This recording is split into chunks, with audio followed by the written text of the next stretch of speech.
A collaborative investigative project has revealed that the Pegasus spyware has targeted over 300 mobile phone numbers in India, including that of serving ministers in the Modi government and several journalists. The investigation was conducted by The Guardian and 16 other media organizations. Forbidden Stories, a Paris-based non-profit media organization, and Amnesty International initially had access to the leaked list, the access of which was then given to media partners as part of the Pegasus Project, which is a reporting consortium. But first, what is Pegasus? Well, Pegasus is a malware that infects iPhones and Android devices to enable operators of the tool to extract messages, photos, emails, record calls, and secretly activate microphones. It was developed by an Israeli cyber weapons company named NSO Group. The company sells only to military, law enforcement, and intelligence agencies in 40 unnamed countries. Claudio Granari, who runs Amnesty International Security Lab, said that by accessing GPS and hardware sensors in the phone's NSO's clients could also secure a log of a person's past movements and track their location in real time with pinpoint accuracy. For example, by establishing the direction and speed a car was traveling in. The first time it hit the news was in 2016 when several iPhone users were believed to be targeted by the malware to hack them. In 2019, Facebook-owned WhatsApp informed several Indian users who were affected by the spyware about the same via a message. So what does this data leak indicate? Well, the data leak contains a list of more than 50,000 phone numbers that it is believed have been identified as of those of people of interest by clients of NSO since 2016. The consortium believes that the data indicates the potential targets NSO's government clients identified in advance of possible surveillance.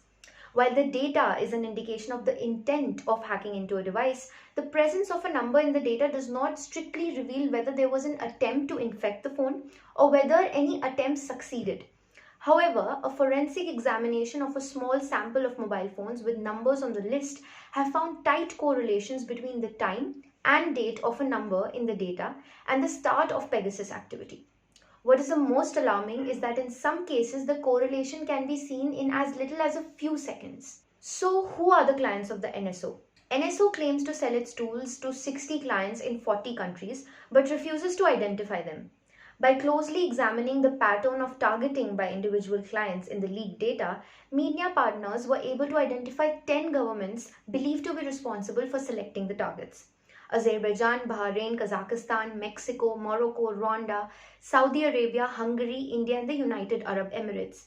Citizen Lab has also found evidence of all 10 being clients of the NSO. So who was on the list of potential targets in India? The Indian list of 300 verified numbers includes those used by ministers, opposition leaders, journalists, the legal community, businessmen, government officials, scientists, rights activists, and others. The Wire, which was also a part of the collaboration, has confirmed that phone numbers of over 40 Indian journalists appear on a leaked list of potential targets for surveillance.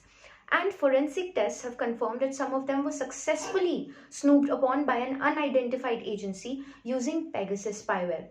A good chunk of the journalists who appear in the records are based out of the national capital, that is Delhi, and work with prominent organizations.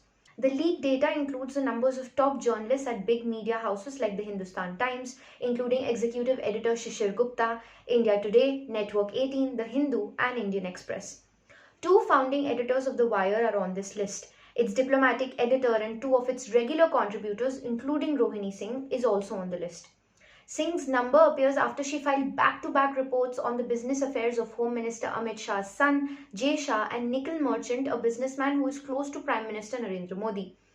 It also appears while she was investigating the dealings of a prominent minister, Piyush Goyal, with a businessman, Ajay Piramal. The number of former Indian Express journalist, Sushant Singh, appears on the list in mid-2018 when he was working on the investigation into the controversial Rafale aircraft deal. Another journalist that finds mention on the list is J. Gopi Krishnan, an investigative reporter with The Pioneer, credited with having broken the 2G telecom scam.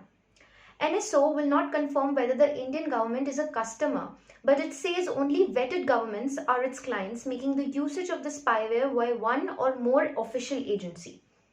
So what has been the Indian government's response? The Narendra Modi government has not so far issued a categorical denial that Pegasus is officially being used and has been dismissive of allegations that Pegasus might have been used to conduct illegal surveillance of targets in India. The Ministry of Electronics and Information Technology reiterated the same stand.